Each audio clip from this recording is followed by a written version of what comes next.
ರಾಷ್ಟ್ರ ಕ್ರಾಂತಿ ನ್ಯೂಸ್ಗೆ ಸ್ವಾಗತ. ದಲಿತ ಚಳವಳಿ ಧೀಮಂತ ನಾಯಕ ಡಿ.ಬಿ. ಮೋಧುರ ಅವರಿಗೆ ಭಾವಪೂರ್ಣ ನುಡಿನಮನ.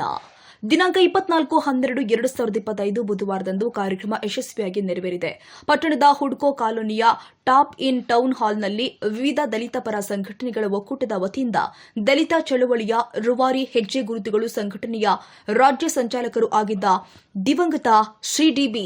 ಮೋಧುರ ಅವರಿಗೆ ಹಮ್ಮಿಕೊಂಡಿದ್ದ ನುಡಿನಮನ ಕಾರ್ಯಕ್ರಮ ಅತ್ಯಂತ ಭಾವುಕವಾಗಿ ಜರುಗಿದೆ. ಹೋರಾಟದ ಹಾದಿ ಸ್ಮರಿಸಿದ ಗಣ್ಯರು. ಕಾರ್ಯಕ್ರಮದಲ್ಲಿ ಡಿ.ಬಿ. ಮೋಧುರ ಅವರ ಭಾವಚಿತ್ರಕ್ಕೆ ಪುಷ್ಪ ನಮನ ಸಲ್ಲಿಸಿ ಗೌರವ ಅರ್ಪಿಸಲಾಗಿದೆ. ಈ ಸಂದರ್ಭದಲ್ಲಿ ಮಾತನಾಡಿದ ಗಣ್ಯರು, ಮೋಧುರ ಅವರು ದಲಿತ ಎಂಬ ಪದಕ್ಕೆ ದಕ್ಷತೆಗೆ ಅಜಿತ ತಳ್ಳಲ್ಪಟ್ಟ ಎಂಬ ಅರ್ಥ ನೀಡುವ ಮೂಲಕ ಶೋಷಿತರ ಧ್ವನಿಯಾಗಿದ್ರು. ನಿಮ್ಮ ಗುಡಿಸಲುಗಳಲ್ಲಿ ಹೋರಾಟದ ಹಣತೆ ಹಚ್ಚಿದ್ದೇನೆ, ದೀಪ ಆರದಂತೆ ನೋಡಿಕೊಳ್ಳಿ ಎಂಬ ಅವರ ಆಶಯದಂತೆ ಚಳುವಳಿಯನ್ನ ಮುನ್ನಡೆಸುವ ಅಗತ್ಯವಿದೆ ಅಂತ ಪ್ರತಿಪಾದಿಸಿದ್ರು.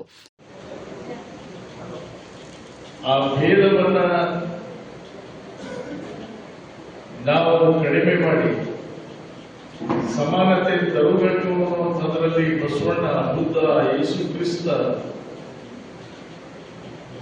ಎಲ್ಲ ಶರಣರು, ಕನಕದಾಸ, ಕಾಳಿದಾಸ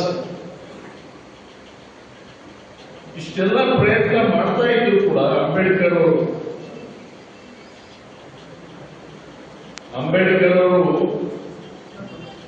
ಒಬ್ಬ ಮಾನವತಾವಾದಿ. ಅವರ ಅನುಭವಗಳನ್ನ ತಾವು ದೇಶದ ಶಾಸನವನ್ನ ಮಾಡ್ತಕ್ಕಂಥ ಒಂದು ಸಂದರ್ಭ ಬಂದಾಗ ಆ ಪಡೆದಂತಹ ಅನುಭವ ಏನಿದೆಯಲ್ಲ, ಅದರ ಜೊತೆಗೆ ಬೇರೆ ಬೇರೆ ದೇಶಗಳಿಗೆ ಹೋಗಿ ಬಂದು ಆ ಶಾಸನ ರಚನೆ ಮಾಡಿದ್ರು. ಇಷ್ಟೆಲ್ಲ ಪ್ರಯತ್ನಗಳಾದಾಗ ಕೂಡ ಇವತ್ತು ಸಮಾಜದಲ್ಲಿ ತಾರತಮ್ಯ ಇದೆ, ಇನ್ನು ಒಪ್ಪಲೇಬೇಕು. ತಾರತಮ್ಯಗಳಿಲ್ಲ.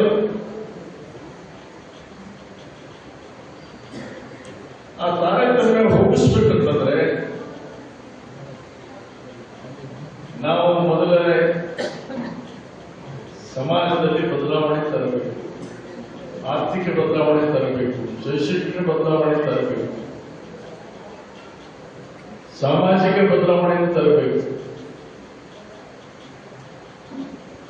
ಅದು ಸುಮ್ಮನೆ ಕೂತ್ರ ಆಗೋದಿಲ್ಲ. ಕಾರ್ಯಕ್ರಮದ ಅಂಗವಾಗಿ ಅತ್ಯಂತ ಮನವಾಗಿರ್ತಕ್ಕಂಥ ನಾನು ಬಹಳ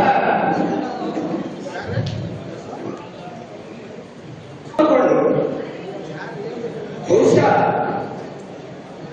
ನನ್ನ ಹಿರಿಯರನ್ನು ಕಳ್ಕೊಂಡು ಇವತ್ತು ನಾವು ಈ ವೇದಿಕೆ ಮೇಲೆ ನಿಂತಿದ್ದೇವೆ ಅಂದ್ರೆ ಎಷ್ಟು ದುಃಖ ಆಗ್ತದಂತೆ ಹೇಳಿ ಪದನೇ ಸಾಕು. ಡಿ.ಬಿ. ಮೋಧುರವರು ಬಹಳ ಸಣ್ಣ 1961ರಲ್ಲಿ ಜನಿಸಿರ್ತಕ್ಕಂಥ. ಕಾರ್ಯಕ್ರಮದಲ್ಲಿ ವಿವಿಧ ದಲಿತ ಪರ ಸಂಘಟನೆಗಳ ಪದಾಧಿಕಾರಿಗಳು, ಮುಖಂಡರು ಮತ್ತು ಸಾರ್ವಜನಿಕರು ಕಾರ್ಯಕ್ರಮದಲ್ಲಿ ಉಪಸ್ಥಿತರಿದ್ದು ಮೋಧುರ ಅವರ ಹೋರಾಟದ ಬದುಕನ್ನು ಸ್ಮರಿಸಿದರು. ರಾಷ್ಟ್ರ ಕ್ರಾಂತಿ ನ್ಯೂಸ್, ಮುದ್ದೇಬಿಹಾಳ.